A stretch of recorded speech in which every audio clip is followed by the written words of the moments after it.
দেহিন অস্মিन् যতা দেহে কৌমারম যৌবনম জরা ততা দেহান্তরপ্রাপ্তি ধীর তত্র ন মুহ্যতে। অনুমান দেহীন দেহ যেভাবে কৌমার, যৌবন ও জরার মাধ্যমে তার রূপ পরিবর্তন করে চলে, মৃত্যুকালে তেমনই ওই দেহী এক দেহ থেকে অন্য কোনো দেহে দেহান্তরিত হয়। স্থিতপ্রজ্ঞ পণ্ডিতেরা কখনোই এই পরিবর্তনে মুহ্যমান হন না। অনুমান দেহীন দেহ যেভাবে কৌমার, যৌবন ও জরার মাধ্যমে তার রূপ পরিবর্তন করে চলে, মৃত্যুকালে তেমনই ওই দেহী এক দেহ থেকে অন্য কোনো দেহে দেহান্তরিত হয়। স্থিতপ্রজ্ঞ পণ্ডিতেরা কখনোই এই পরিবর্তনে মুহ্যমান হন না।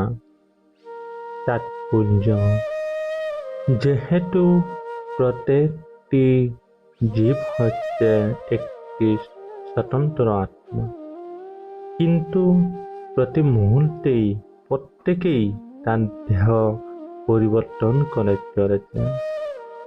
তার ফলে কখনো সে শিশু, কখনো কিশোর, কখনো যুবক এবং কখনো বৃদ্ধ, এইভাবে সে নানা রূপ ধারণ করছে।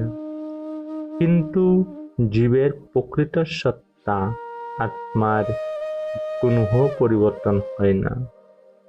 এক সময় দেহটি যখন অকেজো হয়ে যায়, তখন আত্মা সেই দেহ ত্যাগ করে অন্য দেহ ধারণ করে।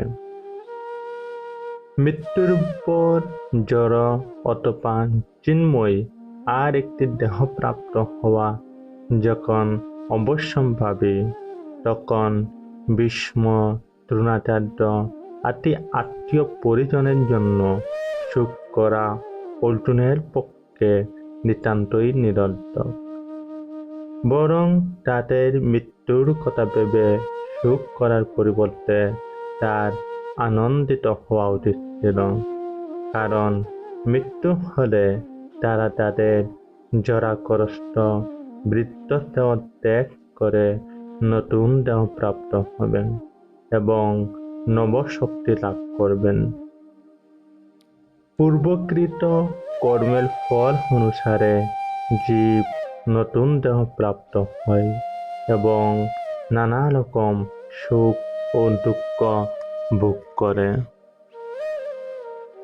তাই ভীষ্ম ও দ্রোণের মতো মহাত্মারা যে দেহ ত্যাগের পর জড়জগতের বন্ধন মুক্ত হয়ে ভগবত ধাম বৈকুণ্ঠে ফিরে যাবেন অথবা স্বর্গলোকে দিব্যদেহ প্রাপ্ত হয়ে নানা রকম সুখ ভোগ করবেন, সেই বিষয়ে কোনো সন্দেহ নেই।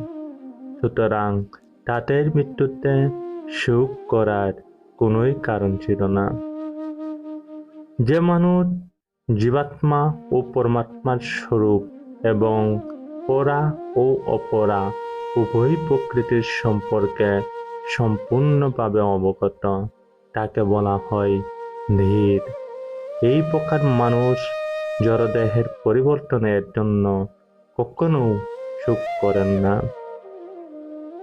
আত্মাকে খণ্ড খণ্ড অংশে বিভক্ত করা যায় না।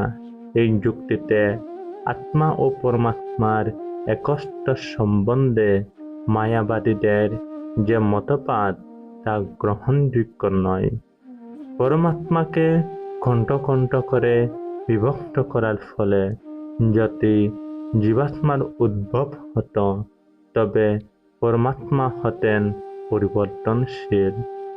কিন্তু এই সিদ্ধান্ত পরমাত্মার যে অপরিবর্তনীয় তার পরিপন্থী। গীতাতে ভগবান বলেছেন পরমেশ্বরের অংশ জীবাত্মা সনাতন এবং তাকে বলা হয় খর, অর্থাৎ তার জড়া প্রকৃতিতে পতিত হবার প্রবণতা থাকে।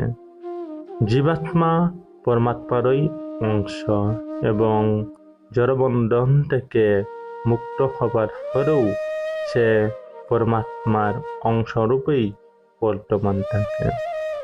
তবে মুক্ত হবার পর সে সচ্চিৎ ও আনন্দময় দেহপ্রাপ্ত হয়ে ভগবত ধামে ভগবানের সাহচর্য লাভ করে। জ্বরে যখন আকাশের প্রতিফলন দেখা যায় তখন তাতে সূর্য, চন্দ্র, এমনকি তারাতেও পর্যন্ত দেখা যায়। তারাগুলিকে জীবাত্মার সঙ্গে তুলনা করা চলে এবং সূর্য অথবা চন্দ্রকে পরমেশ্বরের সঙ্গে তুলনা করা চলে। অর্জুন হচ্ছেন স্বতন্ত্র অনুচৈতন্য বিশিষ্ট জীবাত্মা এবং বিপুল চৈতন্য পরমাত্মা হচ্ছেন ভগবান শ্রীকৃষ্ণ। জীবাত্মা ও পরমাত্মা সমপর্যায়ভুক্ত নয়। চতুর্থ অধ্যায়ের প্রথমেই তা আমরা দেখতে পাব। অর্জুন যদি শ্রীকৃষ্ণের সমপর্যায়ভুক্ত হতেন এবং শ্রীকৃষ্ণ অর্জুনের উল্টোতন না হতেন তাহলে তাদের মধ্যে গুরু শিষ্যের সম্পর্ক গড়ে ওঠা কখনোই সম্ভব হতো না। তারা দুজনেই যদি মায়ার দ্বারা মোহাচ্ছন্ন হতেন তাহলে একজন উপদেষ্টা এবং অন্যজন উপদেশ গ্রহণকারী হওয়ার কোনো প্রয়োজন ছিল না। এই প্রকার উপদেশ অর্থহীন হয়ে পড়ে, কারণ মায়ায় কবলিত কেউ প্রামাণিক উপদেষ্টা হতে পারে না। এই অবস্থান আমাদের স্বীকার করতে হবে যে শ্রীকৃষ্ণ হচ্ছেন পরমেশ্বর ভগবান, যিনি জীব থেকে অতি উল্টে অবস্থিত, আর অর্জুন হচ্ছে বিচরণশীল আত্মা যে মায়ার দ্বারা মোহিত।